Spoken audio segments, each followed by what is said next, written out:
નમસ્કાર વિદ્યાર્થી મિત્રો, ડીએ પંપણિયા ઓનલાઈન એજ્યુકેશનની યુટ્યુબ ચેનલમાં આપણું હાર્દિક સ્વાગત છે. મિત્રો, આજે ધોરણ 12 વિષય ભૂગોળ ગુજરાત માધ્યમિક શિક્ષણ બોર્ડ દ્વારા લેવાયેલ વાર્ષિક પરીક્ષા 2025 જેનું પેપર સોલ્વ કરવાનો પ્રયાસ મારી ચેનલ તરફથી થઈ રહ્યો છે. અપેક્ષા રાખું છું કે વિડીયો તમને જરૂરથી પસંદ પડશે.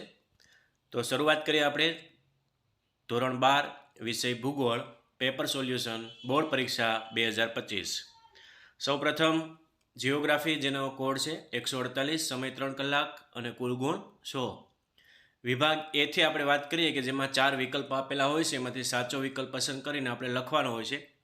તો વિભાગ એની અંદર નીચે આપેલા 1 થી 20 જે હેતુલક્ષી પ્રશ્નો છે, આપેલા વિકલ્પમાંથી યોગ્ય વિકલ્પ પસંદ કરીને ઉત્તર આપો. દરેકના 1 ગુણ છે અને કુલ ગુણ આપણે 20 રહેલા છે. તો સૌપ્રથમ વર્ષ દરમિયાન તમે મારી યુટ્યુબ ચેનલ ઉપરથી ભૂગોળના દરેક પ્રકરણ વાઇઝ મોસ્ટ આઈએમપી પ્રશ્નો, આદર્શ પ્રશ્ન પેપર, બ્લુ પ્રિન્ટ, અગાઉની પરીક્ષામાં લેવાયેલા પ્રશ્ન પેપરનું સોલ્યુશન, આ બધું તૈયારી કરીને એનો જે નિચોડ છે, તો એમાંથી મોટાભાગના પ્રશ્નો એ આની અંદર પૂછવામાં આવેલા છે.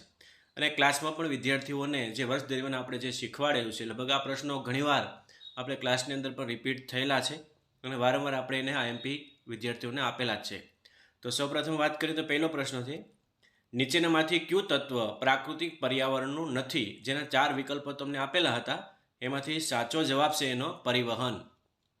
પ્રશ્ન દેશમાં સૌથી વધારે સાક્ષરતા ધરાવતું રાજ્ય? તો એ સમાજશાસ્ત્રનોય પ્રશ્ન છે અને ભૂગોળની અંદર પણ આ જવાબ જેનો આવે છે અને જવાબ છે કેરળ. 3, મલેશિયાના કયા લોકો પ્રાથમિક પ્રવૃત્તિ કરે છે? જવાબ સેમાંગ. 4, ઔદ્યોગિક ક્રાંતિની શરૂઆત કયા ખંડમાં થઈ હતી? તો જવાબ યુરોપ ખંડની અંદર. 5, ઇન્ટરનેટની સેવાઓ કયા પ્રકારની પ્રવૃત્તિ ગણાય છે? તો માનવીની જે પ્રાથમિક, દ્વિતીયક, તૃતીયક, ચતુર્થક અને પંચમ પ્રવૃત્તિ, એમાંથી જવાબ છે એનો તૃતીયક સેવાઓ છે જે ઇન્ટરનેટ ગણાય છે. 6, ભારતમાં સૌપ્રથમ રેલવેની શરૂઆત કયા વર્ષમાં થઈ? જવાબ હતો 1853માં. 7મો પ્રશ્ન, વિશ્વની સૌથી લાંબી પાઇપલાઇન કઈ છે? તો આપણે ઘણીવાર આની પ્રશ્નની ચર્ચાઓ ક્લાસની અંદર ખૂબ કરેલી, વિડીયોની અંદર પણ આ ઉપયોગ કે કોમેકોન નામની જે પાઇપલાઇન છે એ સૌથી લાંબી છે. 8, ભારતમાં પ્રથમ બોલતી શ્વેતશ્યામ હિન્દી ફિલ્મ કઈ હતી? તો જવાબ એનો છે આલમ આરા. 9, ભારતે આર્યભટ્ટ ઉપગ્રહ ક્યારે પ્રક્ષેપિત કર્યો? તો સૌપ્રથમ પ્રથમ ઉપગ્રહ ભારતનો જે 1975માં. 10, નીચેનામાંથી કયો દેશ સાર્કનો સભ્ય નથી? તો જવાબ છે એનો ચીન. બાકીના 3 દેશો જે છે એ છે, ચીન એમાં આવતું નથી. 11, માછીમારી કરતા લોકોની વસાહત કઈ પ્રણાલી ધરાવે છે? જવાબ ચક્રીય વસાહત. 12મો પ્રશ્ન, ભારતમાં શહેર માટે વસ્તીનો માપદંડ કેટલો છે? તો જવાબ છે એમનો 5000 વસ્તી હોય ત્યારે ભારતમાં એને શહેર ગણવામાં આવે છે. 13મો પ્રશ્ન, એન્ટાર્કટિકા ખંડની માલિકી કોની ગણાય છે? જવાબ છે વૈશ્વિક, કારણ કે બધા જ દેશોની માલિકી આ ગણાય છે. 14મો, અમૂલ ડેરી કયા શહેરમાં આવેલી છે? જવાબ આણંદ. 15મો પ્રશ્ન, તેજાબી વરસાદ માટે જવાબદાર શું? તો સલ્ફર ડાયોક્સાઇડની ઊંચી માત્રા એના માટે જવાબદાર છે. 16મો, ગરીબી દેશની વિકાસ યાત્રાને ડેશ ડેશ એટલે કે મંદ બનાવે છે, એનો જવાબ. 17મો, નીચે આપેલી વિગતોમાં કુદરતી તત્વ કયું છે? જવાબ છે પાવાગઢ ડુંગર. 18, નીચે આપેલી માહિતીમાં કયું તત્વ સાંસ્કૃતિક નથી? તો જવાબ છે ગ્રેનાઇટ, એ સાંસ્કૃતિક નથી. 19, સમમૂલ્ય રેખા પદ્ધતિમાં શું દર્શાવી શકાય? તો તાપમાનનું વિતરણ એની અંદર દર્શાવી શકાય છે.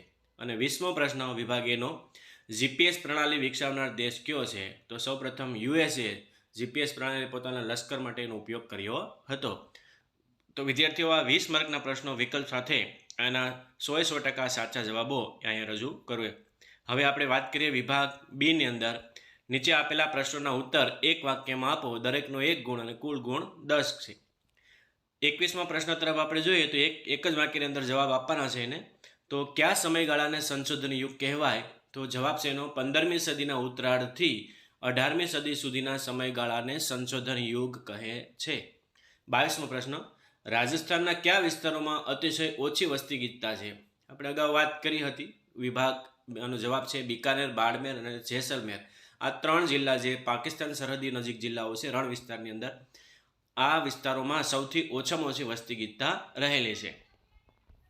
23મો, ખનિજની વ્યાખ્યા આપો. તો તો જવાબ નિશ્ચિત અણુ રચના, રાસાયણિક બંધારણ, સમાન ગુણધર્મ ધરાવતા ઘન પ્રવાહી કે વાયુમય પદાર્થોને ખનિજ કહેવાય. 24મો પ્રશ્ન, તૃતીયક પ્રવૃત્તિ કોને કહેવાય? તો જવાબ જે વસ્તુ કે સેવાની કિંમત ચૂકવીને વળતર પ્રાપ્ત કરી શકાય તેવી પ્રવૃત્તિને તૃતીયક પ્રવૃત્તિ કહે છે. 25મો, પરિવહનની વ્યાખ્યા આપો. જવાબ માનવી કે ચીજ વસ્તુઓની એક સ્થળેથી બીજા સ્થળે થતી હેરફેરને પરિવહન કહે છે. 26મો પ્રશ્ન, અદ્યતન કમ્પ્યુટરના પિતા તરીકે કોણ ઓળખાય છે? જવાબ ચાર્લ્સ બેબેજને અદ્યતન કમ્પ્યુટરના પિતા કહે છે. 27મો, સાર્કનું વડું મથક ક્યાં આવેલું છે? જવાબ નેપાળની રાજધાની જે કાઠમંડુ છે ત્યાં. 28, વસાહતના બે પ્રકારો કયા છે? જવાબ સામૂહિક અથવા કેન્દ્રિત વસાહત અને 2 છૂટી સિવાય અને અપ્રકીર્ણ વસાહત. 29મો, વિરલ સંસાધન કોને કહેવાય? જે સંસાધનો મર્યાદિત સ્થળથી પ્રાપ્ત થતા હોય તેવા સંસાધનોને વિરલ સંસાધન કહેવાય. દાખલા તરીકે કોલસો, તાંબુ વગેરે. બીજા પણ ઉદાહરણ વિદ્યાર્થી તમે આની અંદર આપી શકો. અને છેલ્લો 30મો પ્રશ્ન, ભૂખમરો કોને કહે છે? તો એનો જવાબ છે ભૂખમરાનો કે શરીરને ટકાવી રાખવા માટે જરૂરી પોષક દ્રવ્યો અને વિટામિન અને ઉર્જાની ભારે ઉણપને ભૂખમરો કહેવામાં આવે છે. તો આ વાત થઈ વિભાગ બી ની અંદર 10 પ્રશ્નો આપણે અહીંયા સાચા લખ્યા છે. વિભાગ સી ની અંદર નીચે આપેલા 31 થી 42 સુધીના પ્રશ્નોમાંથી કોઈ પણ 8 પ્રશ્નોના ટૂંકમાં જવાબ આપો. દરેકના 2 ગુણ છે અને કુલ ગુણ 100 છે, એક પ્રશ્નના 2. પહેલો પ્રશ્નની અંદર એટલે કે 31મો, ભારતના ભાષાકીય માળખાનો ખ્યાલ આપો. તો જવાબ છે ભારતનું ભાષાકીય માળખું રાષ્ટ્ર અને રાષ્ટ્રીય સાથે ગાઢ ભાવાત્મક સંબંધ ધરાવે છે. 1961ની વસ્તી ગણતરી મુજબ 1652 ભાષાઓને માતૃભાષા તરીકે નોંધાઈ હતી, જેમાંની 23 ભાષાઓ મુખ્યત્વે બોલાય છે. અંગ્રેજી ઉપરાંત 22 ભાષાઓ રાજ્યમાન્ય ભાષાઓની યાદીમાં સામેલ કરવામાં આવી છે. ભારતમાં હિન્દી સૌથી વધુ બોલાય છે. ગુજરાતી બોલનારા લોકોની ટકાવારી 4.48% છે. સાથે દેશમાં તે 7મા નંબરે આવે છે. તો આ એનો જવાબ. 32મો, ખનન એટલે શું? તેના પ્રકારો લખો. જવાબ ખનન એટલે ભૂભાગમાંથી ખનિજો મેળવવાની, જમીન પરની માટી કે રેતી દૂર કરવી અને ખોદકામ કરવામાં આવે તેને ખનન કહેવામાં આવે. તેના 2 પ્રકાર છે, પૃષ્ઠીય અને ભૂમિગત ખનન. 33મો, ઉદ્યોગ એટલે શું? જવાબ ભૂગોળ વેતાઓના મુજબ ઉદ્યોગ એટલે પ્રવૃત્તિનું વર્ણન કરવા માટે કરે છે કે જે ખેતી, મત્સ્ય, ખનન વગેરે પ્રવૃત્તિ દ્વારા પ્રાથમિક પ્રવૃત્તિની પ્રક્રિયા નવી ચીજ વસ્તુના નિર્માણ સાથે જોડાયેલી હોય છે. ઉદ્યોગને દ્વિતીયક પ્રવૃત્તિ તરીકે પણ ઓળખવામાં આવે છે, અથવા તો હાથથી બનાવવું એવો પણ સામાન્ય અર્થ કરવામાં આવે છે. 34મો, ઇન્ફોર્મેશન ટેકનોલોજીનો અર્થ શું છે? જવાબ ઇન્ફોર્મેશન ટેકનોલોજી એટલે માહિતીના સંયોજન, પ્રોસેસિંગ, માહિતીના મોટા પાયે સંગ્રહ અને પ્રસારણમાં સહાયભૂત થતા સાધનો જેનો ઝડપી વિકાસ દૂરસંચાર ઉપયોગોને આભારી છે, જે ઘણા પ્રકારની તકનીકી સ્વરૂપ છે. તેમાં સૂક્ષ્મ ઇલેક્ટ્રોનિક, કમ્પ્યુટર અને સંદેશ વ્યવહાર, પ્રસારણ, ઓપ્ટિક ઇલેક્ટ્રોનિકનો પણ સમાવેશ કરવામાં આવે છે. 35મો પ્રશ્ન, શહેરી વસાહતના માપદંડ જણાવો. તો ભારતમાં શહેરી વસાહત માટે નીચે નક્કી કરવામાં આવ્યા છે તેના માપદંડ. 1, કુલ જનસંખ્યા 5000થી વધુ હોય. વસ્તીની ગીચતા પ્રત્યેક ચોરસ કિલોમીટર દીઠ 400થી વધુ હોય. કામ કરનારા લોકો 75%થી વધારે પુરુષો બિન ખેતીકીય આર્થિક પ્રવૃત્તિ સાથે સંકળાયેલા હોય. આ ઉપરાંત નગરની કુલ વસ્તી 10 લાખ અથવા તેથી વધુ હોય ત્યારે તેને મહાનગર કહેવામાં આવે છે. અને 36મો પ્રશ્ન, શહેરીકરણની સમસ્યા જણાવો.